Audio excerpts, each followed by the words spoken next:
No fouls, no threes, and nothing quick.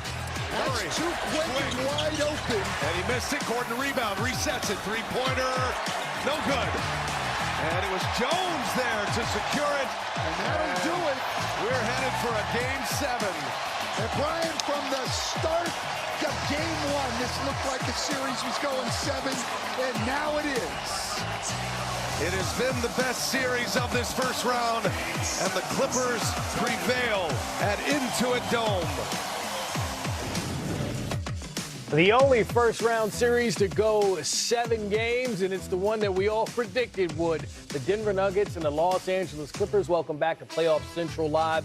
These two teams, since the start of the season, they've played 10 times, and they have an even split in those games so far this year. So when we look at these two teams and what they bring to the table, James Harden tonight, just a colossal performance coming off, just 11 points last time out. And this one, 28, 8, and 6. And really, Zeke, that second quarter, he had 17 points. You kind of felt like, he was going to bring his A game. And you knew he would bounce back after such a tough performance the other night. So not surprising at all that he would come out and play so well, particularly at home. And, the crowd was behind him. He got going early, taking the ball to the basket. Then when he's getting into the lane, you're so afraid of fouling him. Now you're back up, and he knocks down a 3. I also got to give a shout-out to the Intuit Dome because it did its job in terms of helping the Clippers get this win tonight. Yeah, I mean, what you thought of James Harden, because we talked about it, season low, 9 shot attempts the last time out, and how he came out ready to fire. I mean, shout out to the 09 draft class. I wasn't drafted, and I probably would have been like the 66th pick. I think they would have snubbed me a few more times. But, you said it, he got downhill. Yeah. And that's when the game really opens up for James, because there was a big talk about he only shot, 3 threes or something like that in the last game. That's the game plan. You want to take away James Harden's threes. You want to get him off the line. You don't want to foul him. So, being the great player he is, the great scorer that he is, you take what the defense gives you. Okay, you're pressing up on me. You don't want to take the 3 away. I can get to the basket. And once you start doing that, that opens up everything else. You knew he was going to be aggressive. From start to finish, he was solid. Zeke, when I look at experience, right? Right. Game 7, yes, the playoffs are one experience. Game 7, another. Joker and Jamal, this will be their 6th Game 7 together. They were 3-2 in their previous 5. How much of an advantage is that for Denver going into this Game 7? It's a huge advantage because not only do they have comfort of playing with each other, but they also have the comfort of playing at home. So they're playing at home in Denver. Those two are deadly at the end of the game. High screen and roll. That's what you're going to see. High screen and roll with Murray and the Joker. And they know how to play off each other. They know how to rescreen, set the screen. And it's going to be those two at the end of the game. And it'll be interesting to see if the matchup is, Zubac and Kawhi against Murray and the Joker. But that's what it's going to come down to. Last 5 minutes of the game, can you defend and can you stop high screen and roll with the Joker and Murray up top? And that's what you're going to see.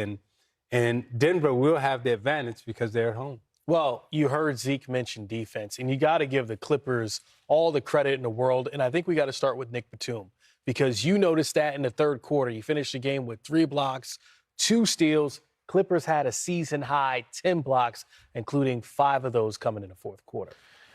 Shout out Nico, an old teammate of mine. It was good to see him playing at that level again. And when people don't forget when he's motivated, when he's healthy and playing well, he can change the game up for you with his versatility on the defensive side of the ball. He's a great passer, willing passer, understands the game, spacing, all of that, and he can knock down shots. So he really came out and provided a different type of versatility for the Clippers on the defensive side of the ball. And on offense, he's going to be in the right spots. He's going to make the right plays, and that's what he was able to do. So it's going to be interesting to see how they continue to mix that up. Nick playing, Zubac playing, because they were able to have success against Jokic with that. As much success as you can have. And they created 23 points off of those turnovers, Zeke, as we're seeing here.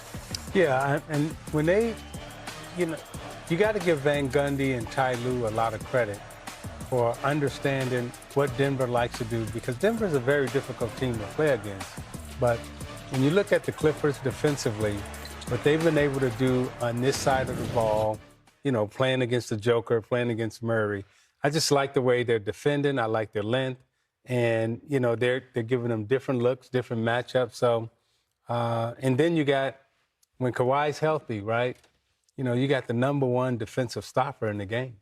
And for Jamal Murray, coming off his 43 points, he had 12 points in the first quarter. Wes, it was like, oh, here we go again, another big game for Jamal Murray. They held him just 9 points throughout the rest of the game. What did you notice differently in how they approached Jamal Murray, holding him to 21, 8, and 8? Well, there was also that switch when they put Nick in the game. You know, one thing that you see with Denver is all NBA teams, the great offensive teams, their freedom of movement. If you give them space, if you allow them to move, if you're not physical, if the pickup points aren't high and you can operate your offense where you want to in a comfortable spot where you practice and walk through every single day, then they're going to kill you. You know, that's what NBA players do. But if you start ramping up the pressure, execute on the offensive side of the ball so that now they have to take the ball to the net, because what does Denver do well? They play great in transition with Jokic getting defensive rebounds and pushing and playing and allowing Murray to play off the ball. They got to take it out of the net, play against pressure, play against length and versatility. Makes it a little bit tougher. Yeah, look at Kawhi Leonard, 27 points. Norman Powell, 24 points. To go along with James Harden's 28, and you kind of see more of a balance in this win, more so than maybe any other win in this series for the Clippers. Yeah, and they knew their back was up against the wall, right? So your three main scorers, your three perimeter guys, they came out understanding what they needed to do. They understood the challenge that they would face defensively, but they also took good shots, right? You didn't see them forcing shots, taking bad shots. They shared the ball, moved the basketball around. So I like the way the Clippers played this game, but more importantly, right, I like the way they defended in this game. All right, let's look back at Game 6 as we get you ready for Game 7 between the Clippers, also knocking down the three. He had 14, made 2 threes. Denver down by 3 here. James Harden said, have 3 more of these. We move to the second half.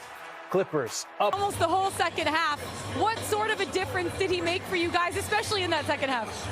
I mean, we both did, you know what I mean? It's like, we want to go home, you know what I mean? So we didn't want to go home. We got one more game left in a couple days. One more game left. You guys have seen each other 6 times now. Not many surprises. How do you approach Game 7 knowing, hey, one more game left to make it to the next round? Figure out what we got to do better. Still a lot of mental mistakes, a lot of execution that we can get better at, and then go out there and take it. James, appreciate the time. Nikola Jokic, Kawhi Leonard, James Harden in a Game 7.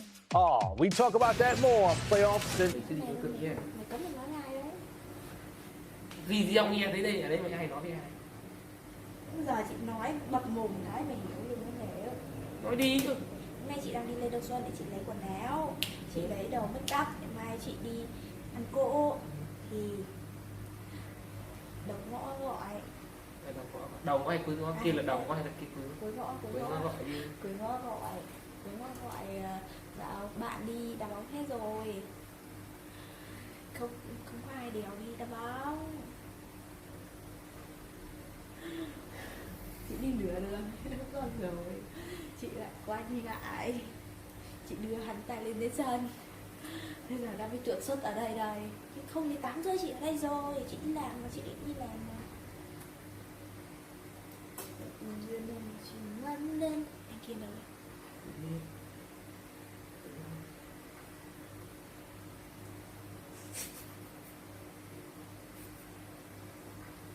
Chị hôm nay chị có hắn ta, chị xóa sạch tin nhắn, xóa xong chị xóa lúc 3 giờ, lúc 4 giờ hắn ta nhắn tin nữa. Chị có là vì cái tội chị nhắn tin từ 12 giờ trưa không trả lời, mà trong khi đấy là thời gian chị thấy nó dậy mấy lần luôn, biết là đi làm đêm về rồi, nhưng mà ta thấy nó dậy nó on mấy lần luôn, đéo không trả lời tin nhắn, ta có qua ta xóa, ta bảo là cái này thì chắc là thế này anh biết, thế này là chắc là chúng nó lừa tao được rồi, Nó xóa sạch tin nhắn. Chúng nào lừa? Chắc là thằng đàn nói thằng cũng có con đàn với nhau lừa tao rồi. Kiểu thế đó. Nên tao nghĩ thế. Tao tập chà kia đàn nào không lại bắt bún cho bánh mì.